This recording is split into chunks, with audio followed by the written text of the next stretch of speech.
Hi everyone, and welcome to the video show notes for Kids and Current Affairs. This week on the podcast, we talked about how do we talk to our kids about current affairs? Should we be doing it at all? And if so, how do we do it without scaring them? And what do we do if we're not educated about those current affairs? So it's kind of an important topic. So I think what came out was a couple of different things. First of all, it's really important that you're talking with your kids. And one of the main reasons that it's important is because if you're not doing it, someone else is going to. They're going to hear about some of these things. And we really want to make sure that we are there, as Deana says, first and best teachers. And so that has to come from us so that we can help them process what they're hearing and encourage them to be thinking about it in the ways that are going to be most helpful to them. We also talked about the framework being simple, especially with littles. So making sure that, you don't have to give all the gory details of something. Giving the overall concept is going to be probably what's most helpful. And then as they ask questions, those details are going to come out over the years as you're continuing this conversation. And as we've mentioned in other podcast topics, this is also an area where the dialogue can be ongoing. So like Kira said, if you have younger children, they only need maybe some of the basics of whatever the event is that you're talking about. But not only as they ask questions, like she mentioned, which is a great point, but also as they get older, they may be able to process and handle more information or even maybe more of the details that you had initially and intentionally left out when they were younger. Yeah. We also talked about the fact that children, they need to feel like they're a part of what's going on in the family, and they can really pick up on the fact that there's big stuff happening, especially in the world right now. Like there are big things happening and parents are talking about it and feeling about it. And so bringing your kids into the fold makes them feel like they're a part of that family, they're a part of that conversation, and how important that is. The other reason that's really important is kids also can pick up on your stress. So if you happen to be really distressed by something going on in the news or something maybe happening in your community, they will catch on to that pretty quickly. And so then it becomes extra important that they have a context by which they can understand, why are mom and dad upset, or why is mom crying? And so when you can talk about it, even if it's in those very simplistic terms, at least they go, oh, okay, I know why this is going on. And that even can help remove some of that shroud of mystery or some of the scary feelings that come from just, hey, these important people in my life look really worried. And that will make them worried if they don't have the information to go along with it. Yeah. We also talked about the idea that it is also okay if there are some places you just don't want to go yet. That, there are some places you feel like, I'm ready to start having this conversation, but I don't want to have this conversation yet, as long as you're prepared for when you're going to have it and ready for what you're going to say if they bring it to you first. So a great example is in our home, we have already had the Holocaust conversation because it's pertinent to our family history, and my kids are 8, and we started that conversation around the age of 6. But we have not talked about school shootings at all, because I don't want them going to school every day worrying about this, and they already have lockdown drills which kind of touch on the concept.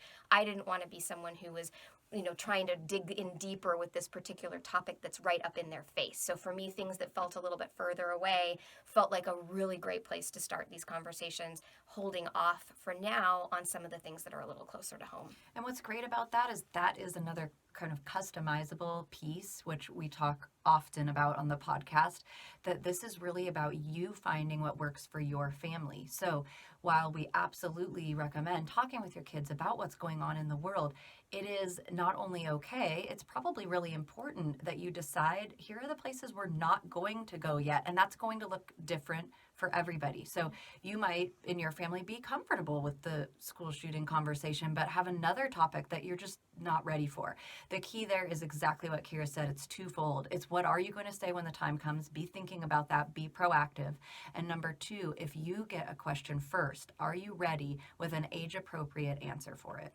Those are really the important components. It's okay to not dive in and be volunteering information about a topic like that, but you want to be not caught off guard if it does come your way from their point of view. Yeah. The other thing that we talked about, which is sort of an offshoot of this whole idea of just talking about current affairs, is what an amazing opportunity it is to teach empathy, to teach critical thinking skills, and to also help broaden their perspective beyond your own. So we talk about this on the podcast all the time, but one of the best ways that we can empower our children to see the world clearly is to help them understand someone who thinks differently than them. And a lot of these current affairs topics are great examples of this. It's something where maybe we as a family feel really passionately this way, but actually there are families that feel really passionately the other way, and helping kids explore that. Like, why might they think that way? What are some of the reasons that they have for their thoughts? And this allows us to hopefully raise this generation to do a much better job than our generation is doing at having civil discourse, actual conversations, and really making the world a more cohesive place. We are so divided right now. It is our responsibility as parents to teach our children to do a better job than we're doing. Absolutely. I mean, it's one of the things we like about our podcast is Kira and I don't always agree, and we actually operate from different paradigms, but we love each other and we can be civil and we can have a friendly dialogue. And when we hit stop at the end of a podcast recording, we're still friends, even if we didn't agree. And so for our kids to be able to see that is really important. We talk also a lot and are passionate about emotional intelligence and empathy. And one of the things that Kira so aptly discusses regularly is the importance of breaking apart feelings and behavior. It's okay for your child to be angry, for instance, but maybe not okay in your family that they're throwing a tantrum about it. And so picking that apart, and what we talked about with how this relates to current events, especially as it might pertain to politics and things like that, is that it's also really important to separate out opinions or beliefs from the person. We're really living in a current climate where it's been very tempting for people to just assign a personal attack to someone because they think differently than they do. Oh, that person voted for a different president than I did. Well, they must really be uneducated, or fill in the blank. And so we have a really unique opportunity, and frankly are uniquely positioned in our kids' world to teach them how that isn't the case, that you can really love a person and still really strongly disagree with one of their ideas. And that is important as well as you're kind of navigating how you handle this topic. Yeah, I mean, you can still impart your own values. In fact, you'll probably impart them more efficiently and effectively by letting your kids see the other side and then come back to, and this is why we think what we think, as opposed to just, this is what we think and it's the only way to think and there's no other way to think. That's just not going to be as effective, and it's certainly not going to contribute to making the world a better place.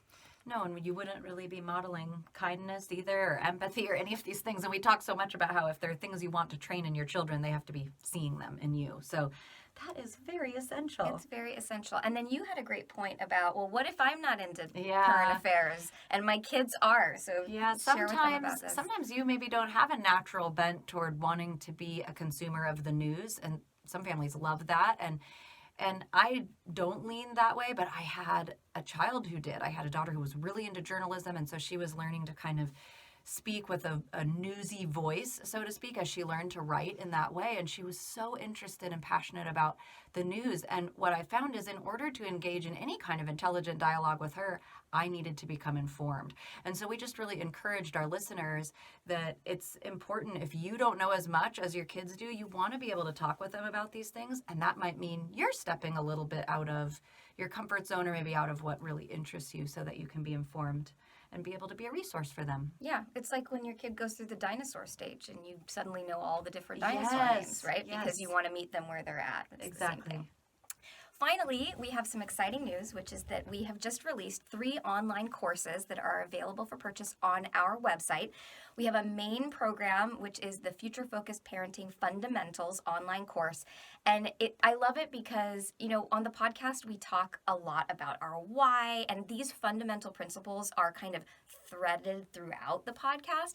But this program breaks it down into 6 steps that will help you feel like you're moving from feeling like you're surviving into a feeling of thriving. It helps parents who are in a co-parenting or parenting partnership get on the same page and have this framework or foundation from which they can move forward feeling empowered, and like it's transformative. Like, we really think it will transform your parenting. It's only an hour. We kept it short on purpose.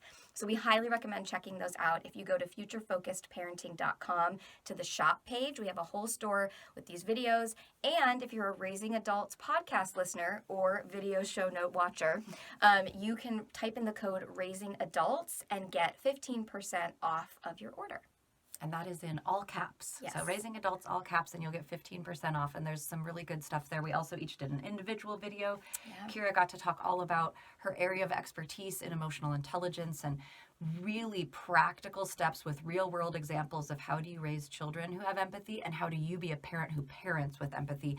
And then I also have a really short, about half-hour long online course about some principles that you can employ to help with getting your baby to sleep. And that means you'll get to sleep better too, which is never a bad side effect. Right, and what's great about Deana's video is it's a lot like our whole philosophy. It's customizable. It's not like a this is what you have to do. It's more of a figuring out who you are as a family and then what steps do we need to take to help us get the sleep that we need. So be sure to check those out. Thank you for watching, and we'll see you next week.